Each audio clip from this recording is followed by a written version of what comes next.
We are quickly going to go through the process of how to run a group policy update on a Windows 10 workstation.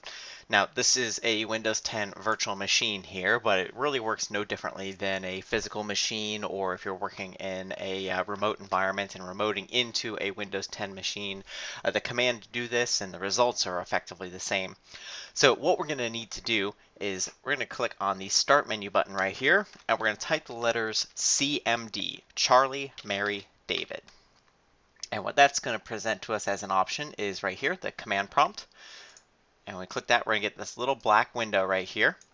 Don't worry about any of the text or anything that's in this, and we're doing a very simple command in this, so don't worry about messing anything up with this window here. I know a lot of users that are maybe not too tech savvy are a little bit afraid when they see a black typing window like this right here. They think that they could be causing some kind of damage to their system, but what we're going to be doing is absolutely non-invasive here today. What we're going to do is tell our workstation to check in with the network and get the latest update about our group policy and policies that should be applying to this machine.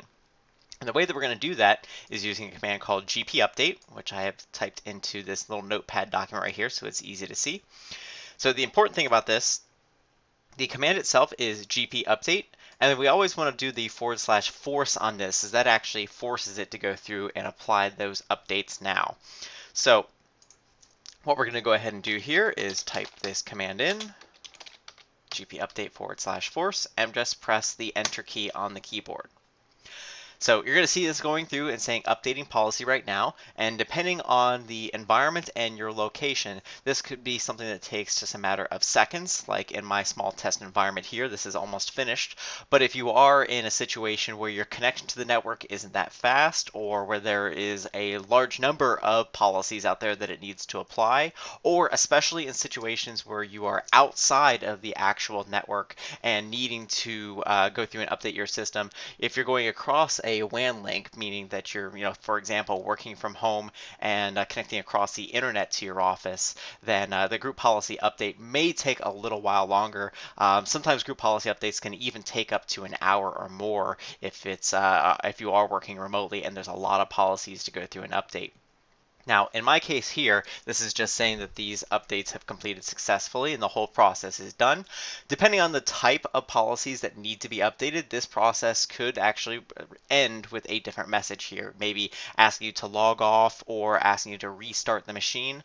What I recommend doing is when it gets to the end of the group policy update and it's asking you a question, or if it says all this is completed successfully, regardless of what the output of this is, once this is done, the best thing to do is to go ahead and actually restart the machine. So start and a proper restart. And the reason for this is that while we've gone through and gotten a copy of the best policies, applicable policies out there for our machine, the best practice is to go ahead and restart the machine afterwards, because a lot of those policies won't actually apply until the system restarts and it's able to actually use those policy settings. So always a good idea after a GP update, a group policy update, to go ahead and restart the machine. And then once this process is done, your group policy should be up to date and you should have all the most recent settings from the network. That's all, folks.